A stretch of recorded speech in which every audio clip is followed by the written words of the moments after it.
computer. There we go. So Got this it. is, yeah, Cool. don't like, this isn't mega formal or anything. It's just like us having a chat. I prepared a statement. Have you? Handwritten sheets of paper. No worries. Hilarious. I've written out some questions because I've got, yeah, Cool. I figure, well, I've got you. I'm gonna like pick your brains When did you out. start the radio show? Sorry. Not very long ago. Yeah, no, this is fine. We'll just chat. And then I'll do like a bit more of a like, thanks for talking with me, Welcome to blah blah Blah. blah. Welcome to the blah blah blah show. So I started doing it, not very long ago. Like I've only done like 8 episodes, so it must have been beginning of December Oh, wow. that I started. So, but I'd always sort of, because there's a community radio station in the town that I live, and I was always like, I would love to do a radio station and just play Celtic music. I've got there's a bit of a theme in my life of like Celtic themed things. Yeah. And then, yeah, I just wanted, people ask me for recommendations on music, and I'm just like, oh my God, it'd be really cool to host a radio show. And I used to pretend I had a radio show when I was a kid with like a tape recorder. And so, Yeah.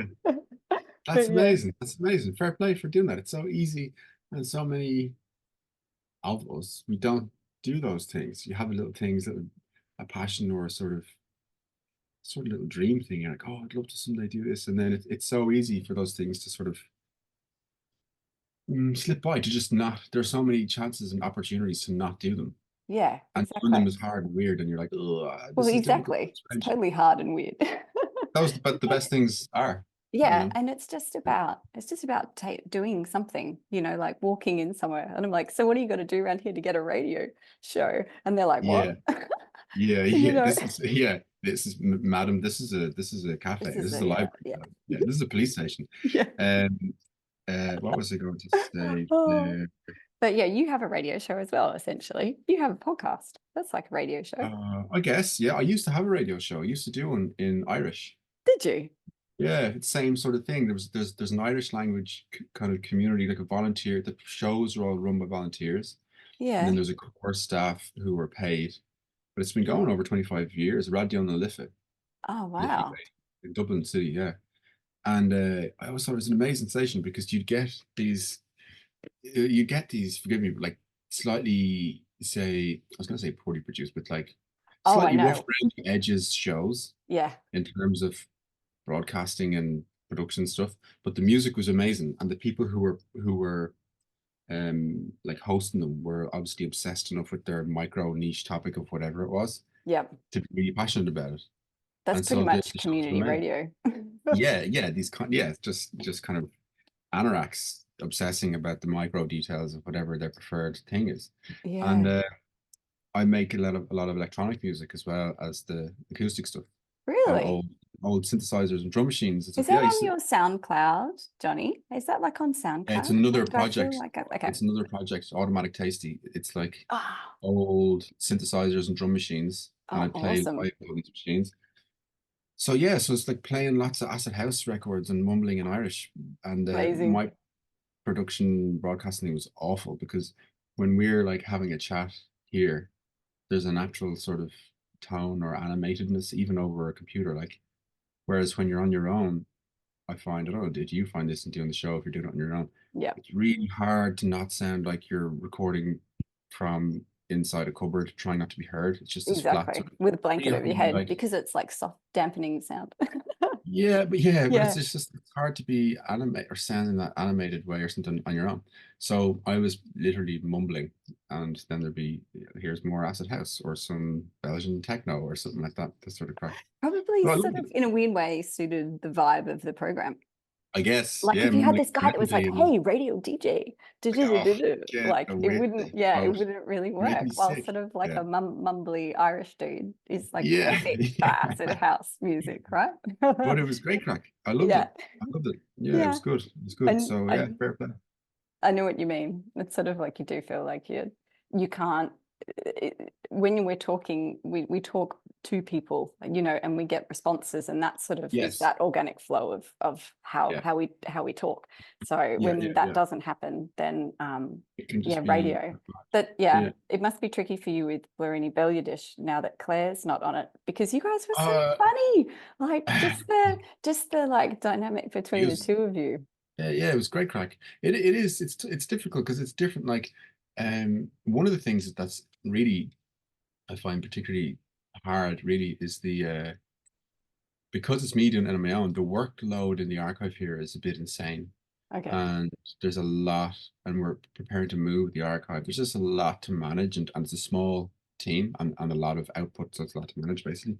Yeah. And so I have all of these like kickable cans that can be kicked down the road. And unfortunately, podcast becomes one of them. If I'm overwhelmed with like four other babies that are demanding your attention now, it's like these things need to be fed and watered, or these Yeah. fires need to be put out, or these whack-a-moles need to be whacked. Yeah. And then these other things can just float in the distance and get pushed. It's like, okay, next month. Oh shit, it's been so it was only like one episode put out last year. So I am racked with guilt. You'll Oh, be you glad. should not be. You should And not be I racked just with I need guilt. to I'm trying to put one together at the moment on what is a folklore archive for number 40 and Oh, pull amazing. together interviews with the heads behind all the who set everything up. Yeah, But cool. well, and then after that, trying to just sort out some interviews to do with people. But yeah, with Claire, it was great crack. Just good natured abuse and different sort of perspectives on Yeah, things. So yeah, it was good. yeah, I have a that's quick lovely. question that just when you were mentioning about the music and stuff, have you ever been to Ireland?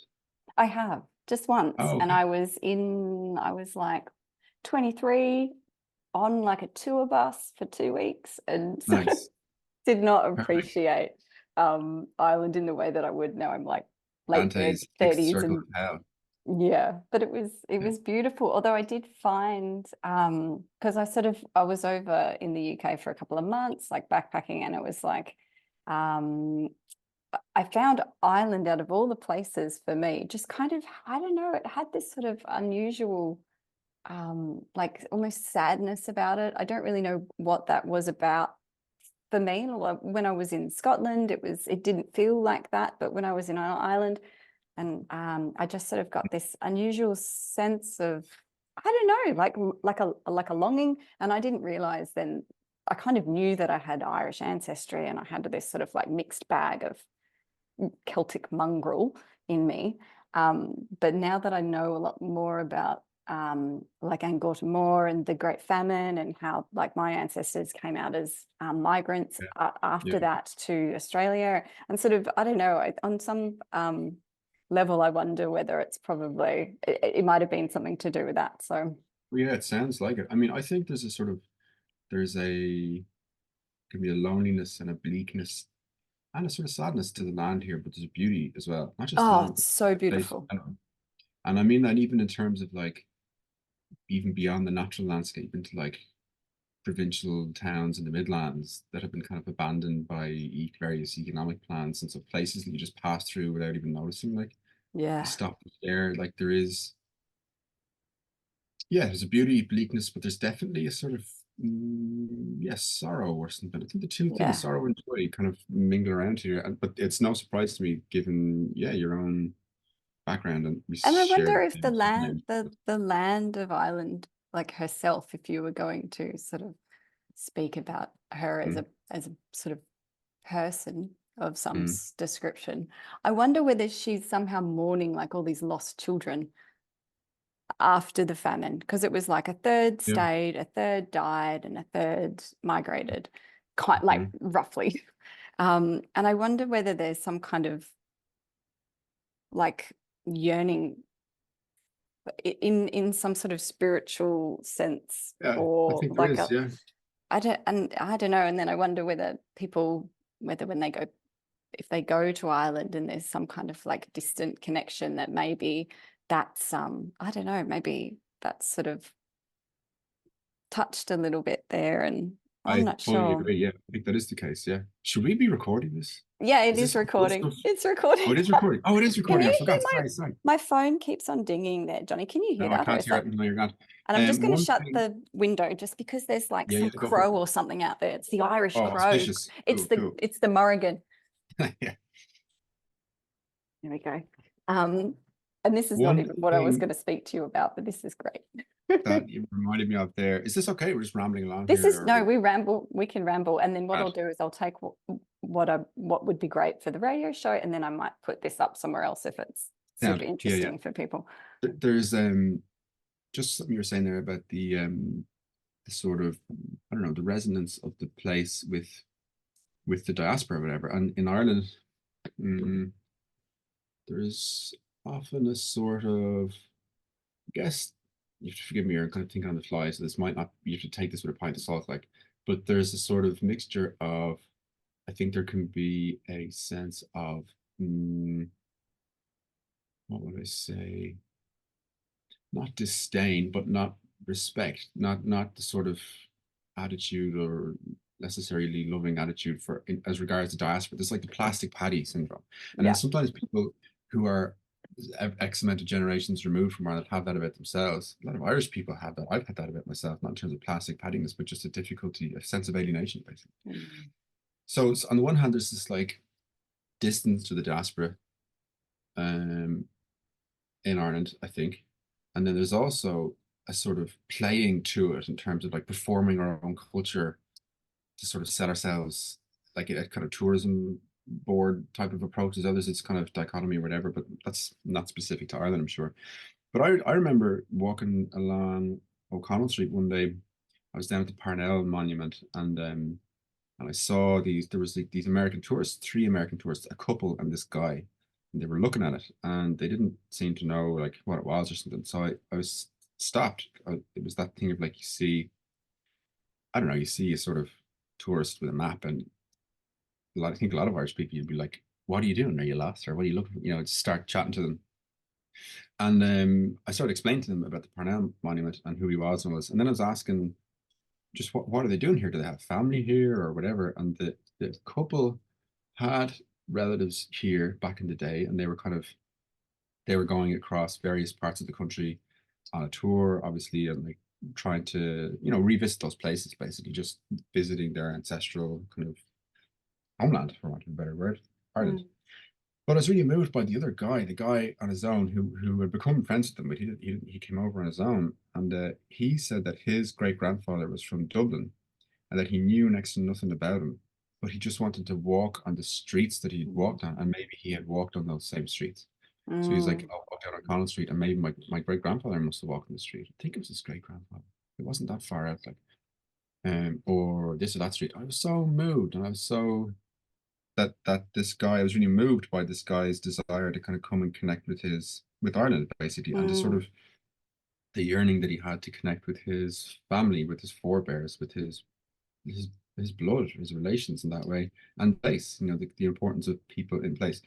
And it kind of impacted me, or made me think to sort of never again think lightly of or make light of the diaspora experience, basically. Because I see it again and again and again. It's like this real in the blood yearning, resonant sort of thing for people who want to be, a sense of needing to come to the place, to be in the place. And it is really important. It is really important, like, for that sense of connection, I think. Okay, maybe you don't have to stay here, but just even to like visit and then bring something back, or know that you've touched that face or something, or see that face. Oh shit, that's my face. You know what I mean? It's that feeling. Kind of, I think so what you're describing makes perfect sense to me. But then I think so often the case can be, and I've spoken to people that who are like this guy that you're talking about, who's gone there to see the places where his great grandfather had walked. They can go, they're going there seeking a home. They're looking for this like deep time home, because they don't feel at home wherever they are. And then they go to Ireland, and then it's not there either, because we're not Irish. And then we come back to where we're born and where we've been for multiple generations, and there's still this sense of not being at home in a way, and not having I guess because we don't have culture, we don't have and I'm talking about like colonial descendants of colonial or settler people. We don't have a culture. Like, our culture here is consumerism. Like, what is it? It's sort of this like very, very young colonial culture, which has kind of made its wealth on the back of the oppression of another Indigenous culture. It's this really tricky the deeper you dig into it, the more unsteady you feel, because you sort of realize that I don't know, and so much about the stories and folklore and mythology, it's about the land, it's about the stories of the land, like explaining particular places or mountain ranges or rivers or lakes, or and there, when we're here, the stories of those places here, they're sort of like sacred to Indigenous Australians, and there are stories there that even there's some things that, you know, that, for example, I might not be entitled to know about because I'm not, you know, my ancestors haven't walked these lands for hundreds of thousands of years, and so we're sort of left with it. We're sort of untethered to place. We're untethered to culture. We're untethered to some sort of like history, that gives us an identity. That, you know, when life is changing or unsteady, you can sort of go, well, this is who I am. It's sort of really difficult, I find, living in these colonial regimes, is how I hear people quite often describe them, because essentially we are still living in especially in Australia. I'm not sure about in the United States, I imagine so. We're still living in a colonial regime. Like, we haven't assimilated into Indigenous culture here. All we did was bring the English culture and plonk it in Australia and say, we're just going to continue functioning as we did in England, and we'll just deal with the people that were already living here in some like terrible way. So it's this sort of really, yeah, it's a very complex and personal and emotional sort of thing. And yeah, I just wanted to share that. No, it's really it makes a lot of sense what you say. Like, there's a lot of overlap. You see, I think we all suffer from what you describe. Like, this world is not our home. You know what I mean? And we all have this yearning for something beyond, for this kind of sense of an undifferentiated connection, or for a sort of, I don't know, forms of love that go beyond fallible human love experiences. And so we're all living in the world, and the world is utterly imperfect and full of people, God help us, you know, with all of our imperfections and sort of murderous rages and crazy impulses and so on. We're all riding this wave, like.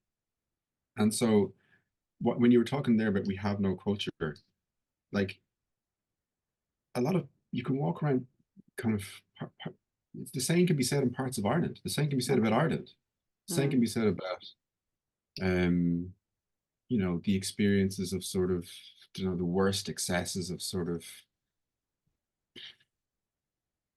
late capitalist, sort of secular, liberal, materialist worldviews or whatever, that just emphasize what, like, you know, the paucity of sort of, is just shopping and football. What is the world? What's life for? What are, and so that's something that I have struggled with since my youth for a long time. That's one of the things that, for me, where a kind of knowledge of or interest in folk tradition isn't just this like kind of academic, objective, like, interest or something. It's something much deeper than that. It's more than that.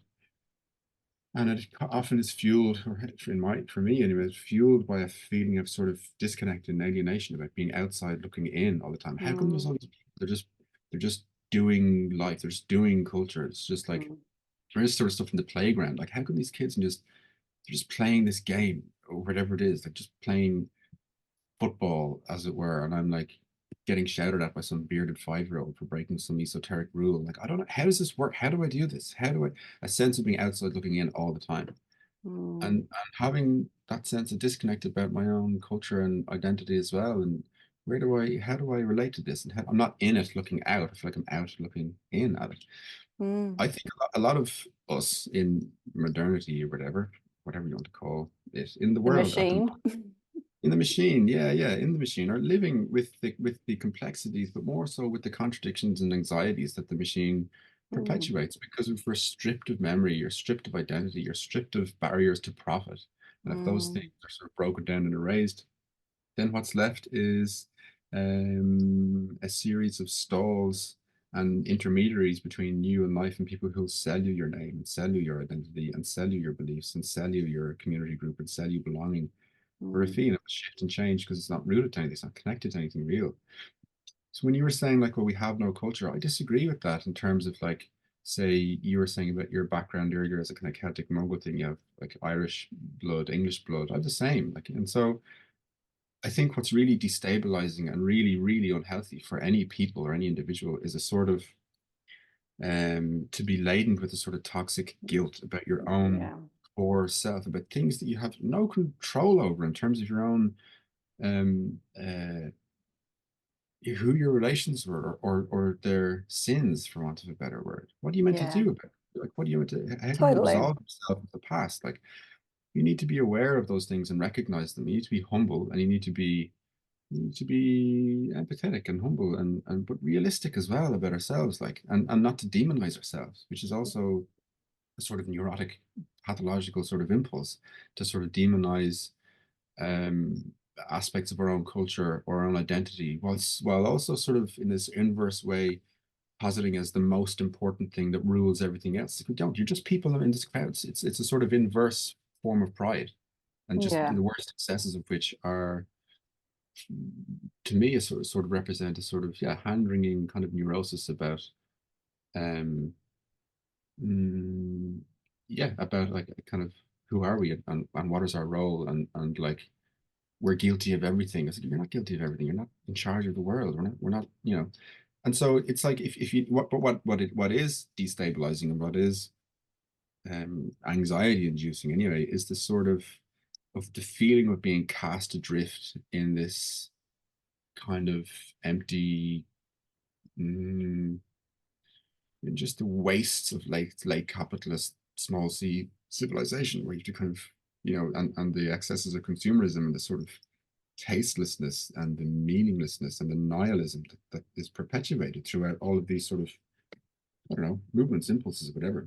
But one of the things I think that's really unhealthy is this sense of an excessive kind of guilt-laden approach to the self, or the communal past, or something like that, or only being able to identify with your communal past in a negative sense. That's not to ignore the injustices of the past or something like that.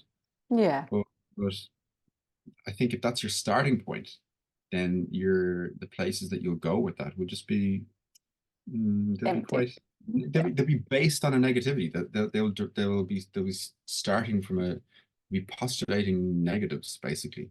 And so if you want to find culture, then learn more about your past, learn more about the struggles of your forebears, learn more about, like, literally, what was it like for ordinary people who were shipped to Australia for the crime of being, I don't know, like a teacher or whatever it was. People were sent there for all sorts of stupid reasons. This world is not our home. My feeling is this world is not our home.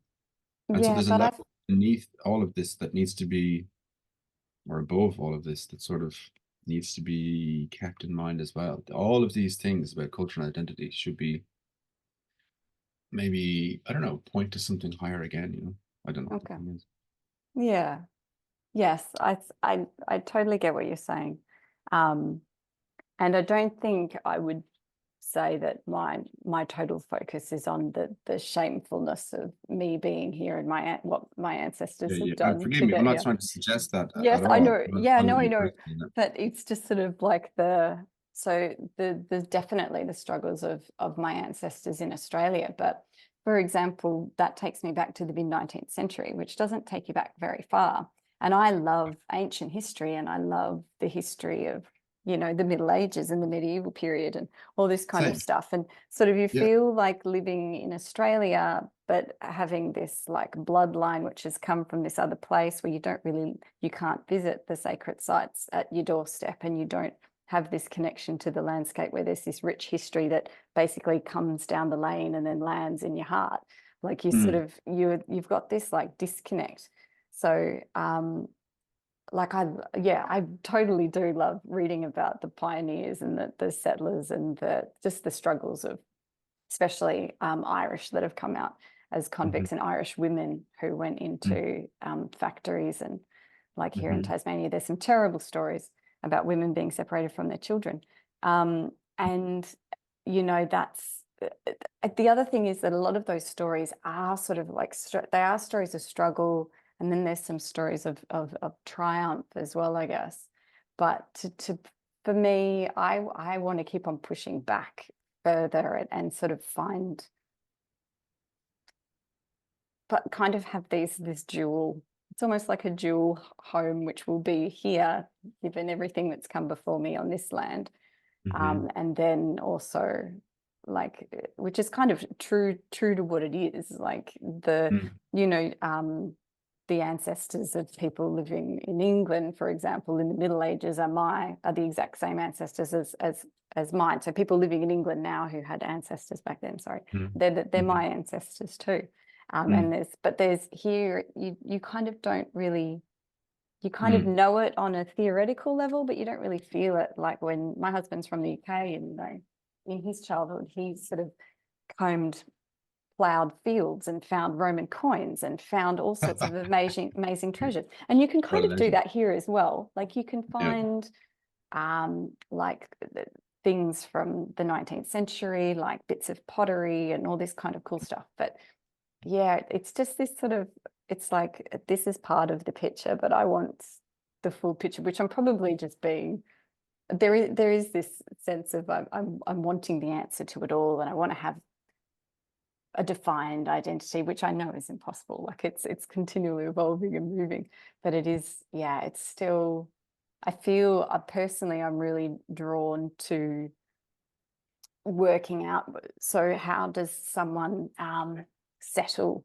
this sort of dissonance between being from here but also being from there, and then how do you sort of, maybe you never settle, maybe you just kind of feel a bit sort of nomadic and floating around, and like you say, it's probably just a result of modernity, and we all feel like that. But I guess people living in colonial settler cultures can pin it on the fact that, oh well, it's because my ancestors are not from here. Well, in Ireland, you've got a more complex problem of, I feel disconnected. And then for you as well, Jonny, you're sort of surrounded by folklore and you know, that sort of sense of identity that would come from having all these stories around you. And I think perhaps maybe it's the stories that we're missing, because like here, for example, you know, you can't, you don't find necessarily like older people talking about fantastic stories about fairies, or like sort of this kind of like almost like mythological kind of story. You don't really get sort of white settler people talking about that kind of stuff. You don't have those like the I think on Bluiríní Béaloidis you talked about the stray sod. Like we just don't really have those stories. We don't have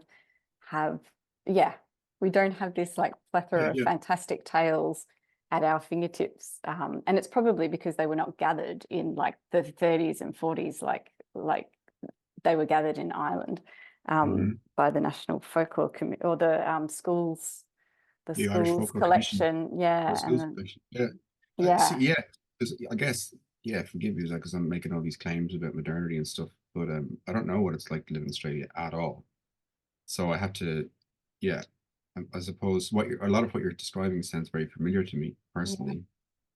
That's really interesting. The reality is that there's been a cleavage, there's been a split, a break, and a lot of the traditions that were part and parcel of people's inner lives here, ordinary lives, many of which have degraded and sort of fallen away in Ireland, were violently sort of rent asunder. It was more of a kind of break and the death of tradition in a certain way.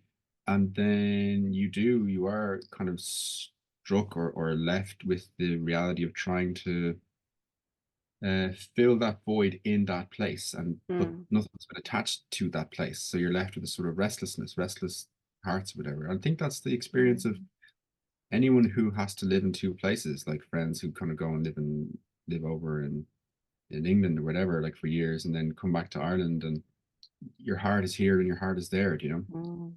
And I don't know that thing ever settles necessarily. No, I'm beginning to see that it probably won't. But I think the impulse that you have is the right one to maintain. Like, I don't think it can be shooed away by saying, this never settles. It doesn't matter. You still have to sort of, I think the world is more beautiful the more that we know about, and the more we can internalize the hopes, fears, dreams, struggles, and such of our forebears. Like you talked earlier about when things get hard, not having anything to refer to in that way, or said something to that effect. And that's something that is a really beneficial, or beneficial is too light a word, but aspect of communal observance, of folk tradition, that that you can sort of, it's like, okay, a loved one has died. Like, well, shit, what the fuck do we do? They've died. This is just total chaos. Like, what do we do? Yeah. Like, okay, well, here are all of these structures that we've sort of that have been slowly devised in response to death, and we perform them now in order to kind of process grief and move through this experience in a coherent way that we can integrate in a meaningful way, or whatever. I think we do death pretty well in this country, actually. You do it incredibly well.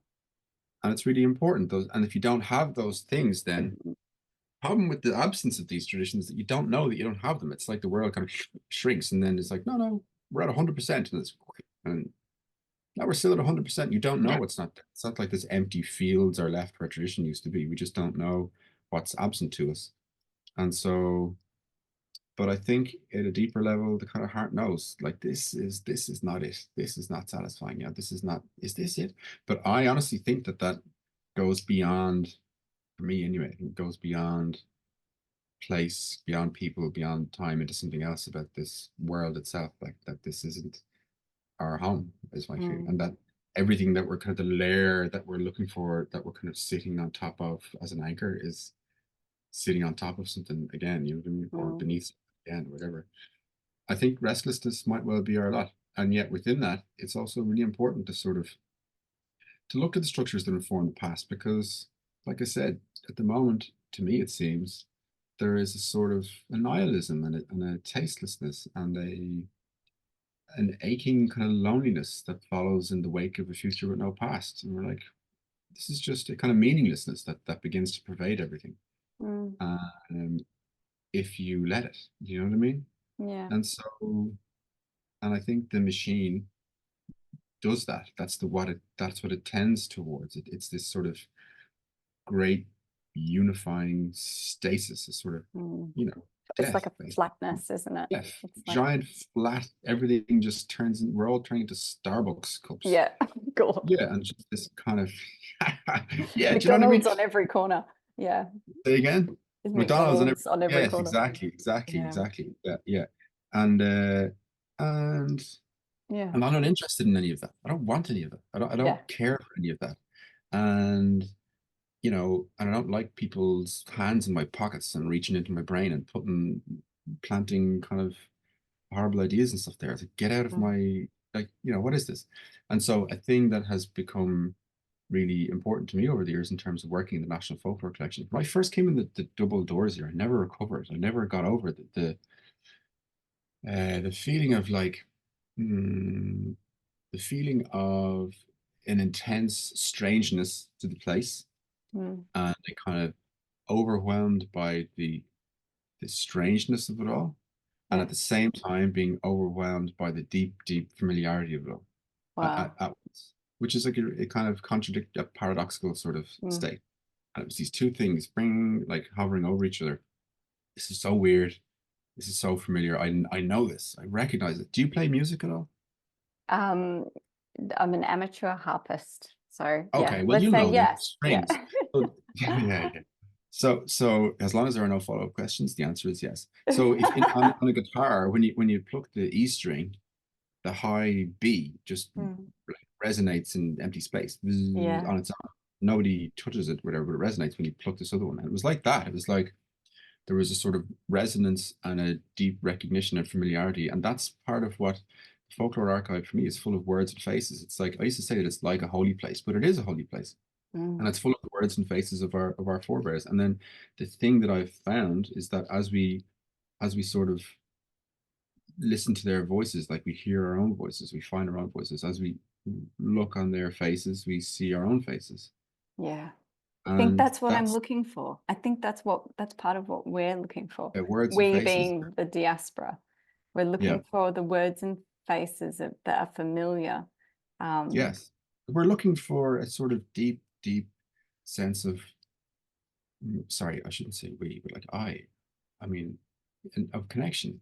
And I suppose navigating a sense of being alienated, of being disconnected, and trying to sort of navigate that and navigate that we just, stumble from contradiction to contradiction.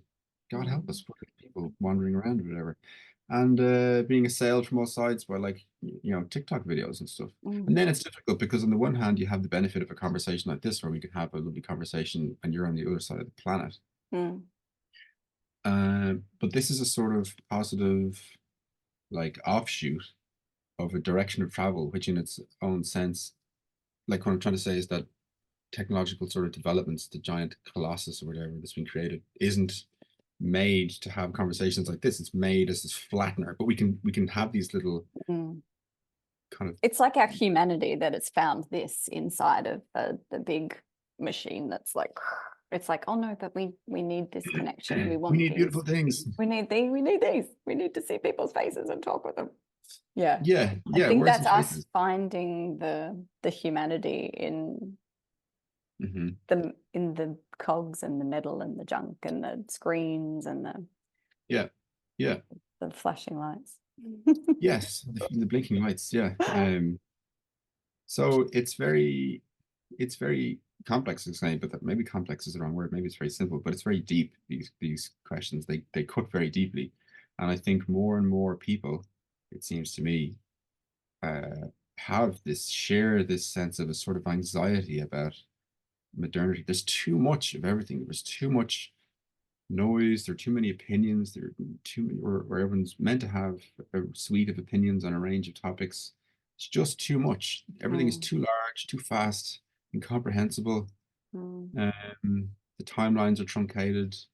And so, there's a sort of fretfulness, a restlessness, and a loneliness, I think, that sort of comes out of that. So, connecting to your own tradition, to your own past, can serve as a sort of an ameliorating factor, like a sort of not a complete antidote to that thing, but a bulwark against it, an anchor, a fixed point of meaning that you can hold on to in this torrent. I think anyway. And then these things begin to sort of go inside. We internalize it. Where I have found, even in working here, my view of the world changes subtly and slowly. As I was kind of exposed to more of just the recollections, reminiscences, and life experiences of people from the past. I have so many kind of close friends and compatriots who are people that I've never met, who are just voices on tapes that I've heard, or words and manuscripts that I've read from their conversations, who are long dead. I don't even know what their faces look like. I saw one picture of a guy, Bun Connor, as a traveler. We have a tape of him, and I love this tape. And I saw accidentally one day watching a documentary, and a picture of him sitting outside a picture of him sitting in a caravan door, or in a door, with a big smile on his face. And I welled up straight away. Oh my God, that's Bun Connor's. That's his face. I can't believe it. There he is. Because he just kind of carry him around all the time, whatever. But I've never met him. I mean, he's lying dead.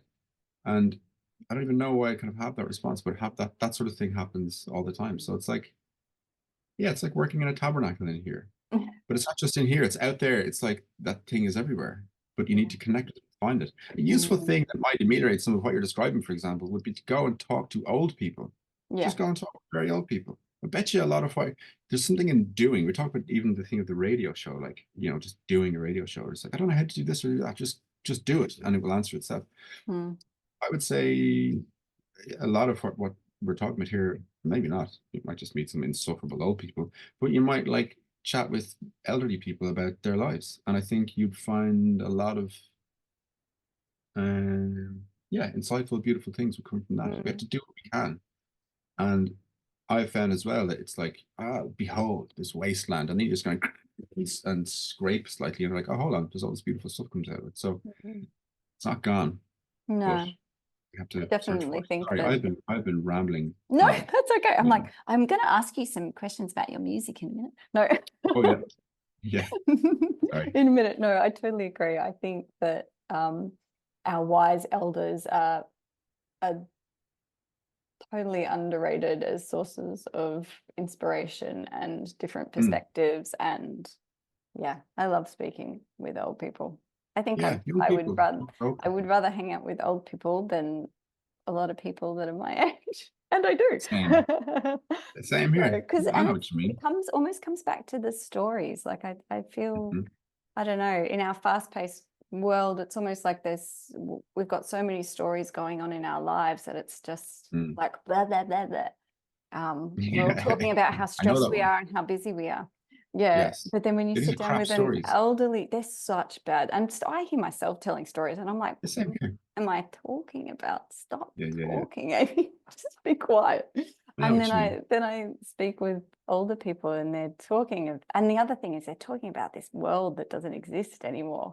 And that alone is enough to not that, but I mean, like they talk about a time before telephones, or you know what I mean? Like they talk about this sort of simpler, slower way of life where, you know, and it's easy to put rose-colored glasses on, but you know, people worked hard, but then they were happy and they were happy with their lot, and you know, it was kind of this much simpler life. Well, I think, you know, we yearn for that. Important.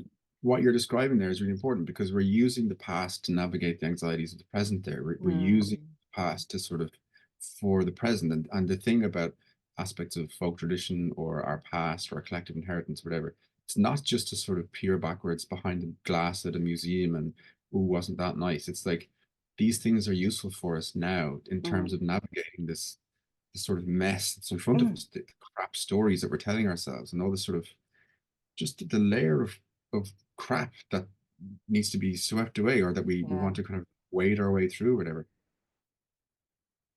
Or when any person sort of refers to how times were or the differences between now and then, there's something interesting going on there. Like, what are they?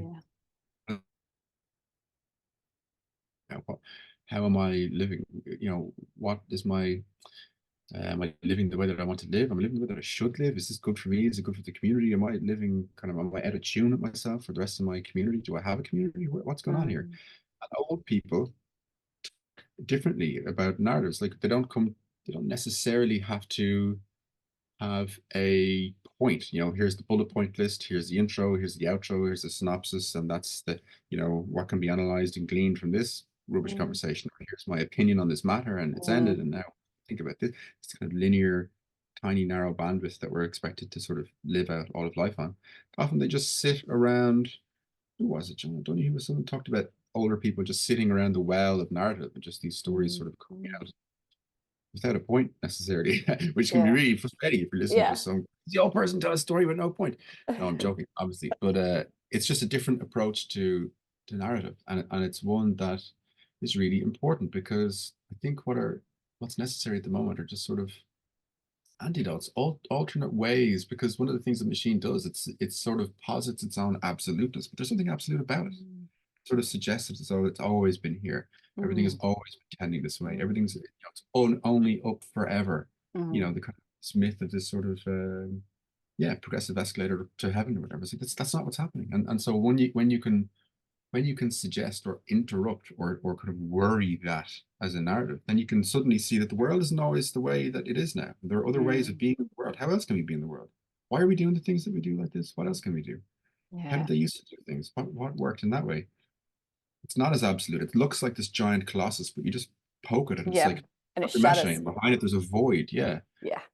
But it seems like this sort of impassable wall when you're standing in front of it. But it's inert and kind of lifeless. So things don't have to be this way. And I think narrative suggests, or sort of aspects of folk narrative, or when we talk to older people or our forebears, or listen to them, even, you know, third hand through other sources, we can see life doesn't have to be the way that it is, that, you know, and it wasn't always like this, and it can very quickly change, often for the worse. So the thing that's maintained throughout the collections we have here, I think, is a sense of dignity, a sense of human dignity and beauty, even in harrowing sort of suffering and loss.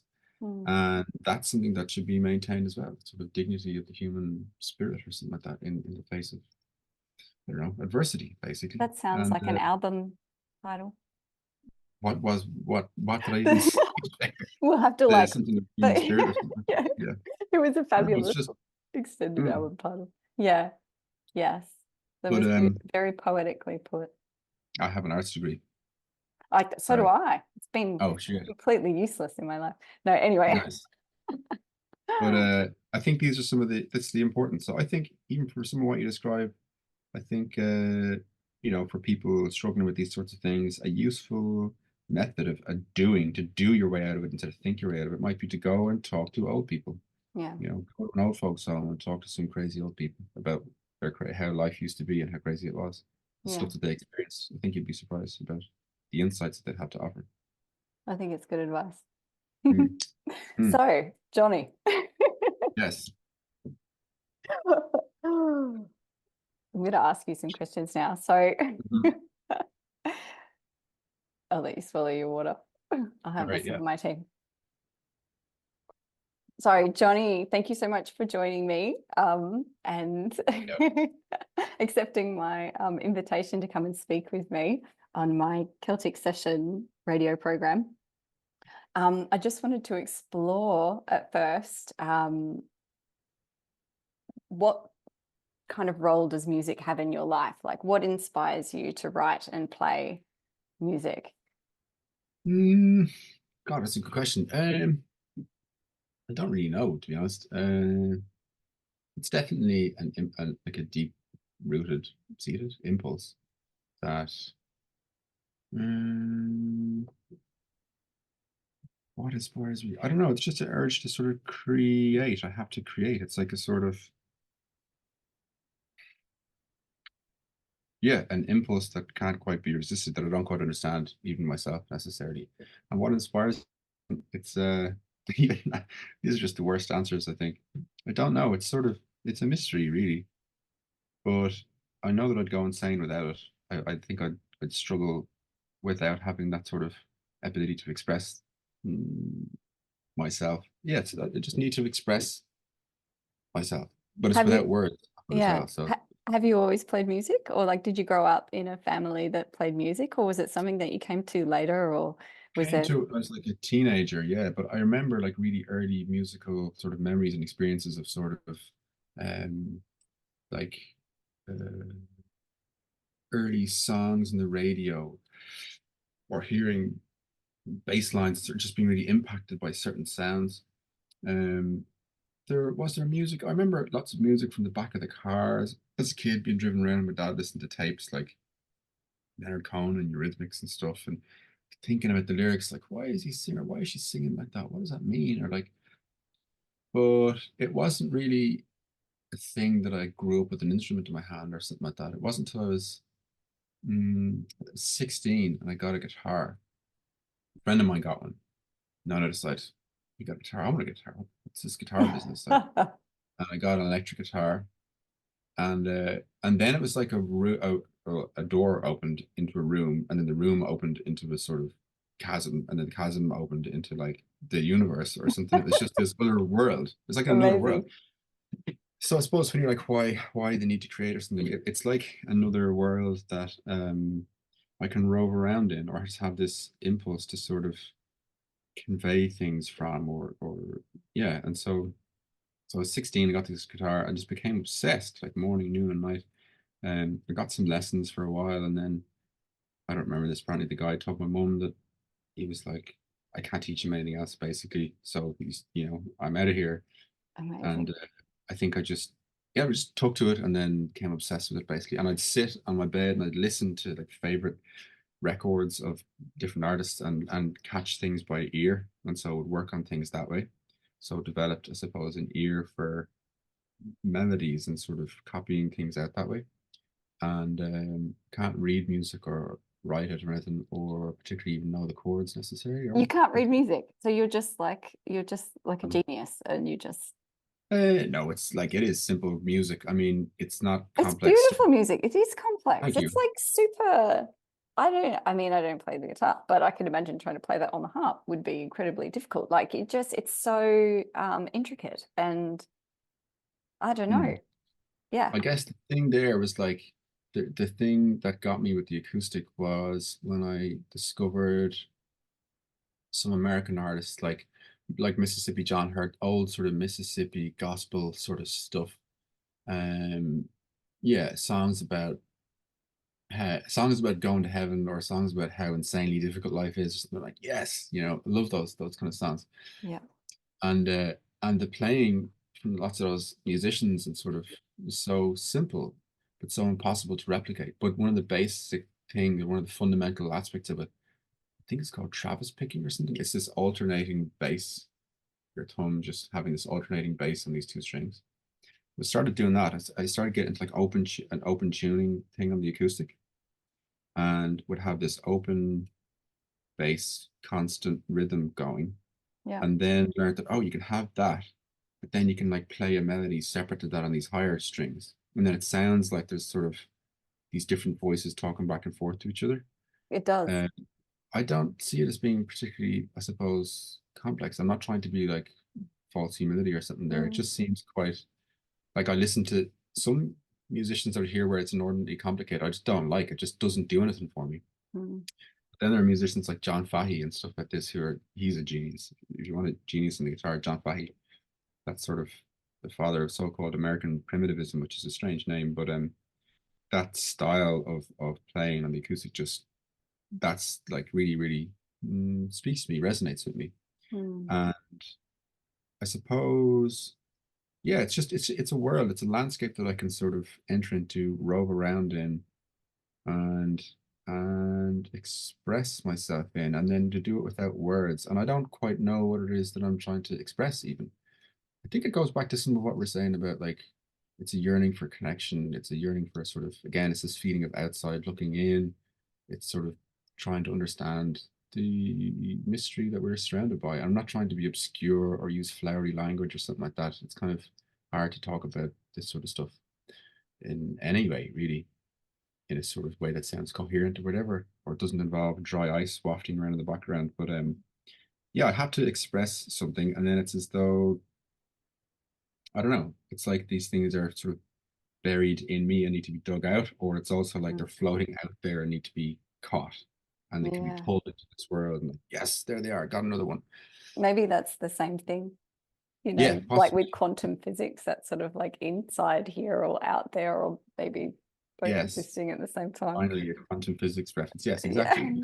Yeah. No, you're right. It's a sort of dual thing, and that's the thing with stuff like music. I think we can only talk. It's like, you know, in quantum, or these mad theoretical physical lads who would like, okay, they'll describe some sort of complex process, and like, imagine a train that leaves a thing but travels at that speed forever. Like it's actually, it's just, they're just talking about maths, but you have to have these sort of allegorical kind of little picture stories that you can relate to. I think it's the same with music. It's like, it's all, ultimately it's unspeakable. This is why when sometimes I read like music critics and stuff, I saw something a while ago, a friend of mine put out a record, and there was, or someone played their tracks on the radio, and it was this very convoluted sort of analysis of like, what statement is this guy trying to make, and blah, blah. It just sounded like, it sounds like a person who's never made music in their life making these, you know, there's like, sometimes these things just have to be done and we don't even understand why, but they're beautiful, hopefully, anyway. So do you think it's like a music is like this sort of, and not to be cliched, but it's sort of like a window to the soul, or it's some kind of conversation that's happening between you and spirit or God, or depending on what your belief system is. Do you think it's sort of like this, putting out and then listening and then putting out again with music? Yeah, that is what I think. Yeah, or that it comes through from somewhere else, and in that sense, then it's like, oh, you can't even take pride in this thing because it's not even mine. Do you know what I mean? It's like a gift, if it's given to us, these sorts of divinely inspired. Or yeah. So it would be sort of foolish to take excessive pride in a thing that isn't yours anyway. So I think it is exactly as you described. Yeah, either a gift from God, or a thing that's sort of, that's brought from another place. I don't know what the place is, or very deep within us, or, I mean, there's lots of crap music out there as well, don't get me wrong, like, but when kind of, Arvo Part said something about the what did he say? Something like, the first instrument or something is the human soul, and the next most important instrument is the human voice. And when the soul is polished or something, it begins to sing or something like that. Wow. Something like that. Arvo Part, it's like he's unbelievable. He's incredible. And he says things, music is a kind of comforter and a sort of a torment equally. There's something torturous about the creative process. Oh, totally. Yeah. And I think it's any kind of creative process, isn't it? It's sort of for painting or for sculpture, or it's just like, but yeah. It should be. It's birthing pains of things. It's hard. It's not Birthing all pains. Yeah. Yeah. And so that's the nature of that thing. You can't have that beautiful thing without it being like hewn from rock. There's a form in there. It needs to be brought out. Yeah. Or something needs to be hammered and created like by a craftsman, but it's the same sort of action but operating on a different sphere, I think. Yeah. So do you think does your music tell stories? Do you feel like you're telling a story, or you're trying to communicate? Myself. Yeah. It is, or the same story over and over, or trying to get the story right. Yeah. And failing every time, and then trying again and trying again and failing and trying over and over and over, trying to find that undifferentiated like story of stories. But I don't understand it, don't have the words, forget my lines, fall short, go wide all the time, over and over, forever. That's the feeling. Welcome to humanity. Yeah. But still have to sort of create those songs and love the songs. But that's the sort of feeling that it's like, finding the right words, finding the perfect words, finding the perfect story, but it can't manifest in that way because there are people on earth, you know what I mean? So yeah. And I wonder, so Jonny, you work for the National Folklore Commission at University College Dublin, and you produce Bluiríní Béaloidis, which is a folklore fragments podcast. And your head is just constantly surrounded by folklore and stories. And how does that sort of, is there like a symbiotic relationship with your music in the store and what you do for your sort of day job? Do you think they sort of feed into each other, or are they sort of exclusive? Like, have you thought about that? Yeah. I don't think that they necessarily, that I can see, feed into each other, because they're like the ending bits of a flowering branch or something. But I do think that they ultimately come from the same sort of source, if you know what I mean. Same place, same well. Okay. Different forms of that thing. So I don't see that I don't actively or consciously, coherently incorporate one into the other necessarily in any meaningful way that I'm aware of. They're just, they're kind of exist on their own terms as kind of micro worlds or something like that. Yeah. But but behind them all is the same thing, I think. Coming out of the same well spring. That interest or desire or impulse or whatever. Yeah. Interesting. I think. Yeah. Not conscious to say that, this is influenced by this aspect of tradition, or I thought this about this and then wrote it in that way. It just doesn't come from that place in my life, I don't think. I don't know. It's weird. Yeah. I was just going to say, and how about sort of like growing up in Ireland where there's such a tradition of storytelling and music?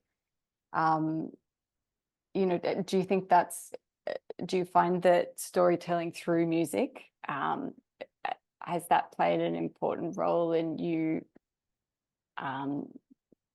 defining how you see yourself, or like your self-identity or your cultural identity, or?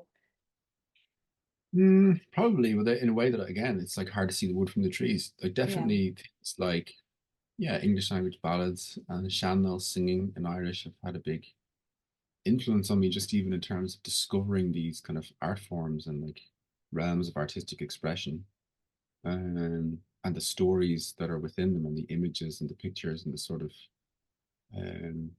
yeah, the little worlds that are created there and the ways that they're transmitted and shared and the Mm. context in which they arise and fall away and stuff. That's definitely had an impact on, yeah, it has.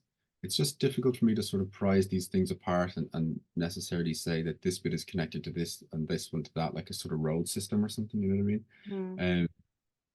But yeah, it's all been a sort, it's certainly um, Irish forms of, not just Irish forms, but Irish forms of artistic expression, of imaginative artistry have had a huge influence on me, definitely, definitely, and do. And they're like a huge source of inspiration in terms of, yeah, literary traditions, oral literature, music, song, visual art, everything. I'm just kind of, I mean, yeah, I'm obsessed with working out and sort of getting a sense of like, what is Ireland? Where is Ireland? What is it? It so we're talking about if songs are like stories in and of themselves, you're trying to find like the story of stories. Like, what is Ireland? If it's a story in full, what is that story? What's this? What does it feel like? This shape? Like, what's the texture of it? What are the different temperatures and colors and things of it? And that's a question I'm sort of driven by and obsessed with. It's at my core. It never goes away. Mm. Mm. And then, so yeah, but separately in terms of the offshoots of those, the artistic fruit of this country's heritage, yeah, have definitely had a big influence on me and continue to. Um, but again, I can't necessarily see like, oh, that bit drops into this part of my music and that bit connects with that bit. I just don't see it Yeah. like that. Lots of my music stylistically or in terms of form is just very influenced by American kind of gospel and blues stuff. I did think that when I was listening to your music.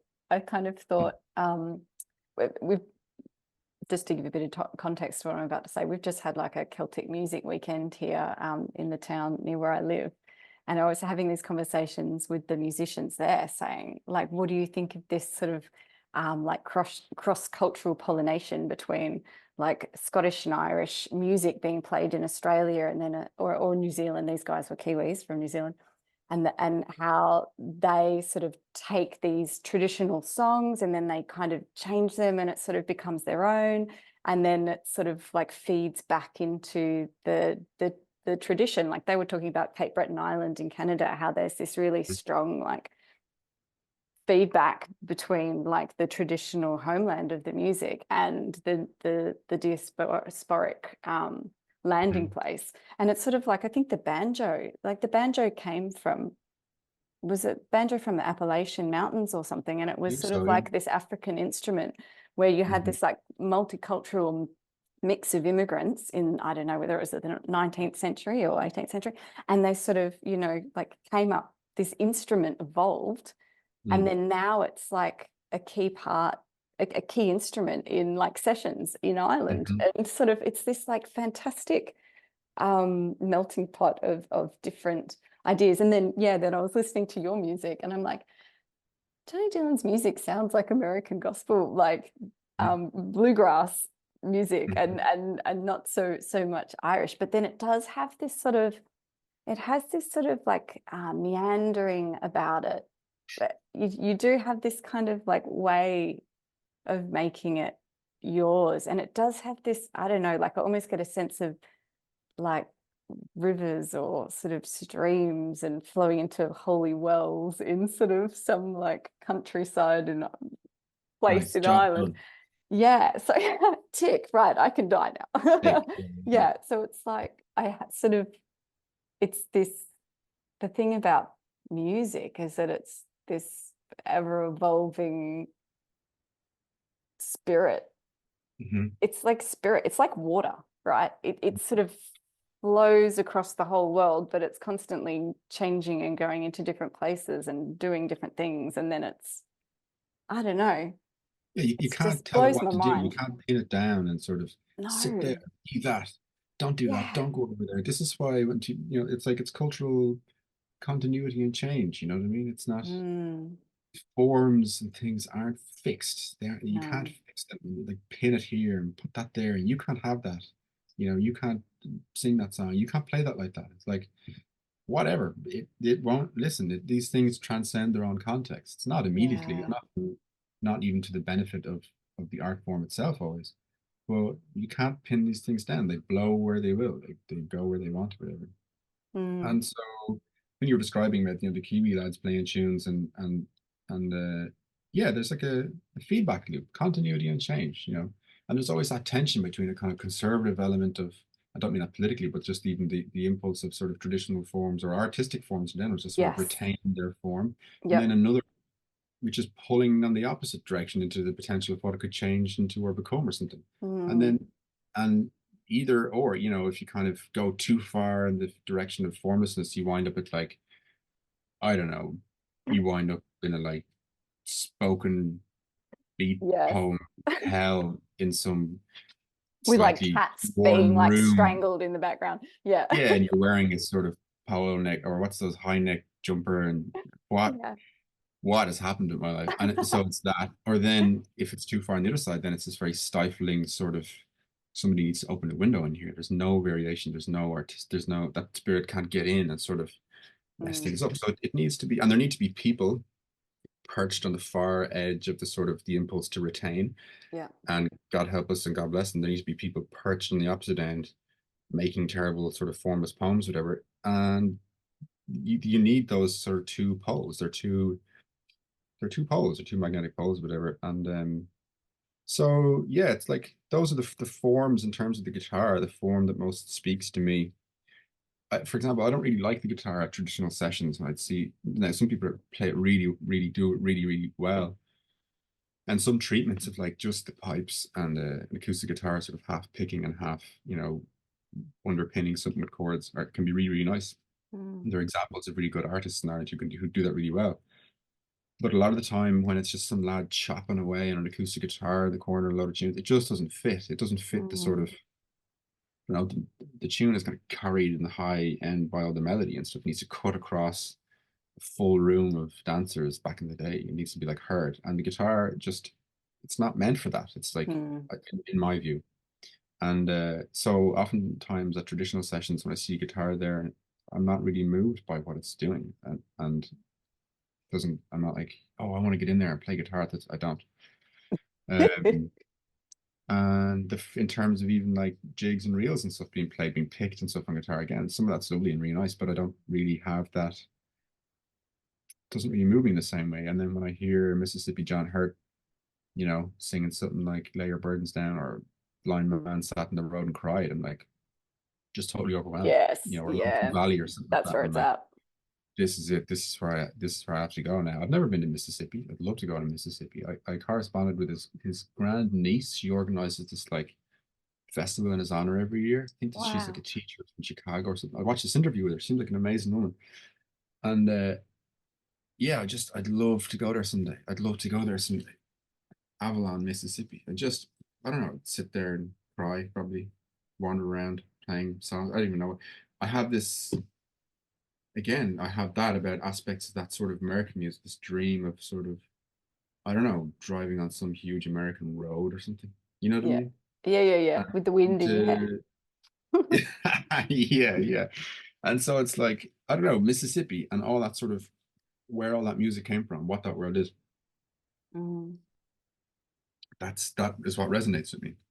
I think that's here in Australia, people feel that way about listening to Irish music and Scottish music. I mean, I feel that way about Irish music too. Yeah. But in a different, I'm not playing it, but just to listen to it. Yeah. Yeah, there's something that calls you to a place, doesn't it? It calls you to a place and to a people in a way as well. Like because it's like the place sort of makeup of the group of people and the mode of life is what defines the material culture or the response to the environment, and then the art is a literal outgrowth of that. Yeah. What are the reeds that grow here that can be put into instruments? Oh, the music here sounds like, the landscape here sounds like this. It's literally a reed that's in an inner pipe that sounds like this here. Or like gut strings, right? On things like that's like that from an animal that's like grazed. Exactly that. Yeah, or like what I mean? Like it's literally what is happening. And so people in place is so important. And that's why, when we are thoroughly displaced and absent to ourselves, then everything gets very squirrely pretty quick and the art gets pretty crap. We've touched on it before, Jonny, about plastic paddies and this sort of like idea of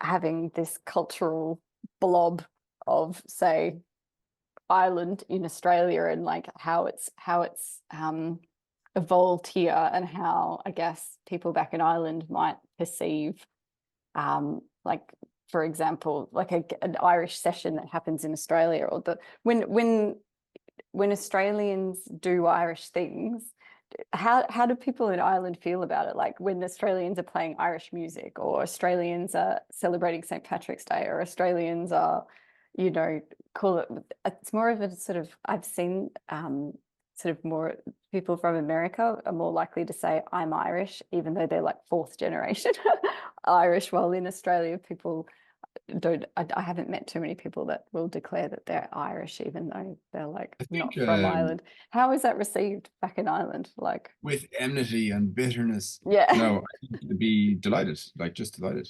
I mean, why would we not in any way, you know? But I do think that there is a sort of, sometimes there can be an eye-rolling response among Irish people to the diaspora and to the quote unquote plastic paddy thing, which is something that I don't share at all. I don't feel like that. And I think it's really important not to trample on and disrespect people's yearning for their past and yearning for connection with their past. And at the same time, there's an unease among certain kind of facets of Irish society, or it's a weird way of putting it, among certain Irish people about the diaspora sometimes, and about the so-called fourth generation plastic paddyism.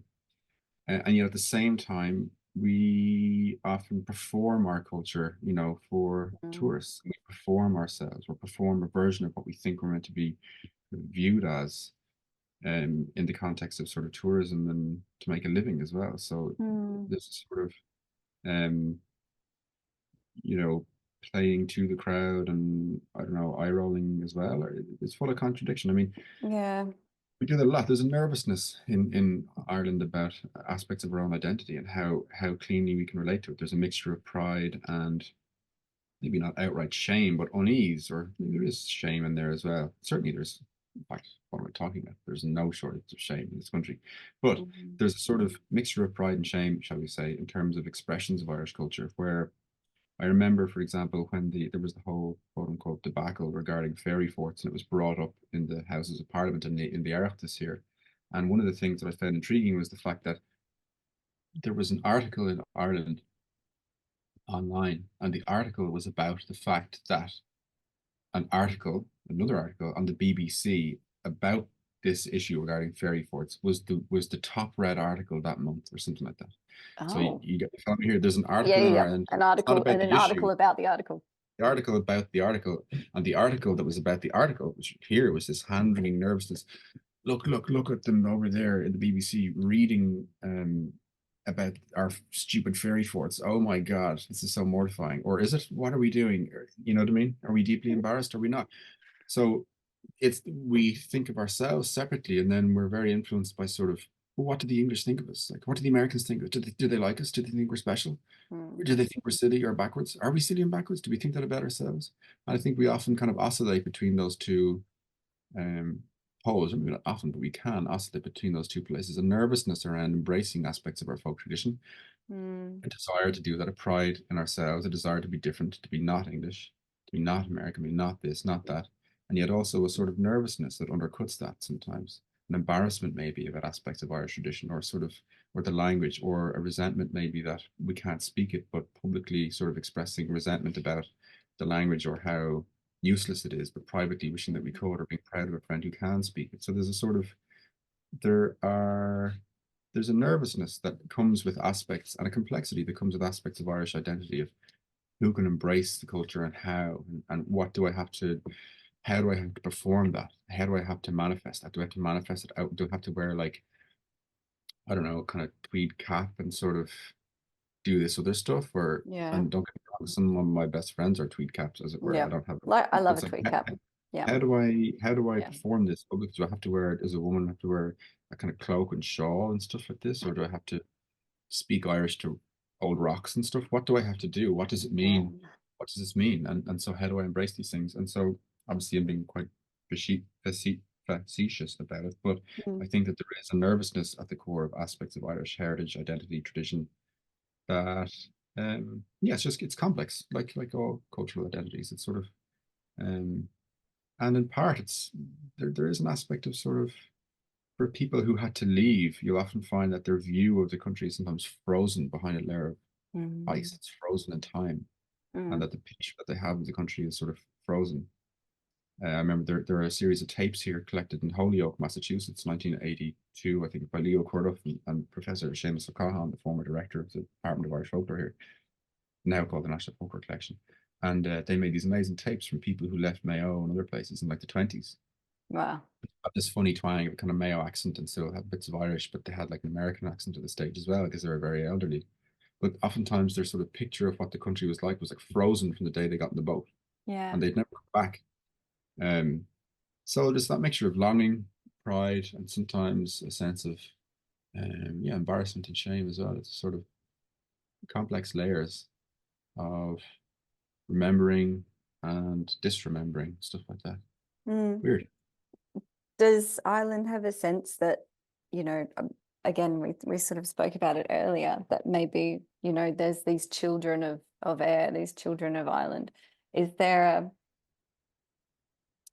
a sense that maybe there's like an expansion of the family out into the world, and there's like maybe a sort of like an affectionate sort of fondness for these Celtic diasporic communities across the world? Or is it so long ago that it's just people don't see it like that? People don't even think about the fact that there's these other Irish communities, however distant in time and space. Yeah, I think nationally we don't think about it nationally, publicly at a kind of at that high level or something consciously that often. But in every family, around every kitchen table, around every fireplace side of the country, there are relatives living in England, Canada, Australia. Yeah, still happening, daughters. Isn't it? Yeah. Yeah, I mean Ireland's main export is its people. You know what I mean? It's like an Irish solution to an Irish problem. And so if you want to kind of permeate, and it's like I said, there's not one kitchen table that isn't affected by passage from Ireland to another place. And so there's a lot of happening and sort of and a sense of different types of distance that come with that, you know. My brother's in England. My great grandmother was from, or my grandmother was from Southport in Liverpool. My grandfather was born and raised in South Dublin and then moved over to Liverpool. My grandmother was from Liverpool, her parents were from Wexford. On the other side, a family from the Midlands, and my great grandmother on the other side was from London, and she married a man from Mullingar. There's all these back and forths. Yeah. So there's always a movement. There's always a sort of flux between these islands, and then further afield between places like I said, Canada, America, Australia, and so on. So I think nationally we don't think of and embrace the diaspora in a kind of conscious way at a national public level. I think outside the realms of tourism maybe, and then when St. Patrick's Day rolls around and sort of bows of shamrock are whipped out and the great and the good kind of green Guinness kind of classes will go off to America or whatever. I feel like it's in more of a tourism sort of way. But in terms of people's inner lives, like I said, and around fireplaces and kitchens, yeah, people's sons and daughters are all over the country as we speak, or all over the world as we speak, having left the country. And then beyond that, people have left and gone to America and sort of stayed there and made a good life for themselves. And yet that connection remains. And so I think maybe I would wonder what it's like to be outside, as it were, looking in. You know, for people, do they feel sort of, I don't know, recognized, part of Ireland, seen by Ireland, or you know what I mean? Or are they sort of shouting into the wind about where is Ireland, you know, that sort of stuff. Yeah. So, yeah, I'm not sure. So I think it's in like I said, in every town, in every city, and every parish and town, and people are all over the place, constantly coming and going. I mean, during the economic collapse like 2008-9, so many of my friends just scattered to all kind of four corners of the world, basically. Lots came back, some didn't, you know. That's just part of what we do here, I think. Yeah, it's like a nomadic sort of race, isn't it? Well, it's interesting. You see, I think nomadism is a different mindset again. Like, just thinking in terms of travelers, like a settled traveler. Michael McDonough wrote this: a settled traveler. Like a settled person might travel more than a traveler, but he doesn't mean he's a nomad. And a traveler might be settled and travel less than a settled person, but he has a nomadic mindset. And a nomadic mindset is different, and that's what makes a traveler Yeah. a traveler. So Yeah. I don't think they're necessarily nomadic. Yes, no. I guess there's a degree of opportunism in terms of like, when faced with economic ruin, do you A, blah, or Yeah. B? Yeah. And but certainly there are expressions of nomadism in Irish culture and Irish tradition and so on. But yeah, I don't know what it is. And I think at a national level, like I'm just repeating myself here, forgive me, we don't necessarily think of or embrace the diaspora quite as we should. I don't know how we would even change what we do. I think that they're thought of in a sort of in the terms of tourism, Yeah. basically, and Yeah. revenue and stuff like that. Um, but yeah, certainly in terms of the work of the National Folklore Collection or even the podcast, like there are giant swathes of people who will never visit the archive, who will never come in and look at the manuscript collections or anything else, but they're still very interested in the work that we do. And to my mind, I have a sort of and I need to serve those people and to explain and contextualize and sort of clarify the context around different aspects of what it means to be Irish and sort of maybe assist in presenting the full scope as best I can of certain branches of tradition so that people can sort of maybe fill that gap a bit or just introduce people to the richness of our tradition because there's a lot of crap out there. There's a lot of stuff that isn't online. So That's what I love about Bluiríní Béaloidis. It was like this totally accessible audio storytelling extravaganza where I've listened, I think, to almost every episode of that over the years, and it's just like I learned so much about the real stuff, the real sort of juicy, interesting stuff where I was like, oh my gosh, that's really interesting. It wasn't this sort of like superficial level Irish stuff. It was like, wow, these are the real stories. And they were sad stories, and they were like moving stories, and they were weird stories and scary stories. And it was sort of, yeah, I think your work's really important for people of the Irish diaspora to have like a view into what stories that are in a weird way also their own, like at a different point in time. Like I think it's really important. Yeah, they're shared objects with communal associations. They're abstract, but they're shared. And there's that sense, I think, of the recognition, oh my God, this is so weird, but I know this, or I know how this feels, or something. Yeah. And it ameliorates some of that sense of disconnect, I think. That's what I'm trying to navigate personally, and then, or it's an impulse sort of that I have. And then within that, trying to maybe just show the richness and beauty of the tradition as it stands in a way that isn't always clear to us at first glance. And it takes a bit of digging to sort of unearth, but when you do, it's it's just really beautiful. So it's very beautiful. mm. I'll just take us back onto something musical related, Jonny. I've got two more questions and then I'll let you go. Sorry, I'm holding you for so long. No, delighted. I wanted to ask you, do you have a favorite trad song, like traditional song, and do you have a favorite traditional singer and muso? And I know that your heart is in the sort of bluegrass of America, and I'd love to play on the session that I'm going to produce with this audio in it. I want to play some of your music, and then I want to play some music that you like, and then also because I'm sharing with a lot of people traditional music from Ireland that they just would not have ever potentially may not have ever heard before, or like even just the style of sean-nós singing, like lots of people don't understand much about what that is if they've even heard of it at all. So it would be nice to have an aspect of what you like in Irish trad as well. So what's your favorite trad song? And then song by song, do you mean you don't mean the instrumental song, or do you mean You mean a Or song sung by a singer with words?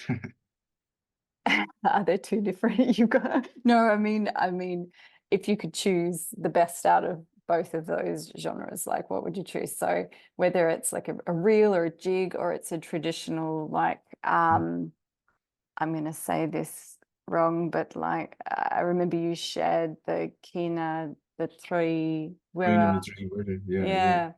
yeah, Um yeah. and It's that was beautiful. The Shadows. so beautiful. Shanos, yeah. Say one of my God, this is impossible. I'm just going to Sorry. no, no, you're right. So I'd say one of my favorite artists or singers would be I have to give you a few of them, I'm afraid. It Yeah, would no, be please do. Please do. the I late can fit Sean about Garvey. 12 songs in a program, so Okay. don't give me Sean 12. Garvey. No. Sean Garvey, Sean late Sean Garvey. Garvey. Yeah. Awesome. He was a total gentleman, just an amazing figure to meet and talk with, and a really, really incredibly beautiful singer, and the kind of power of his voice and his just his presence of his spirit in the singing was just yeah, really impactful for me. Bon Boy, songs like this especially, but loads of his stuff for the Boys of Born Schroeder, his version of that. Dolores Keane as well. She's just amazing. Um,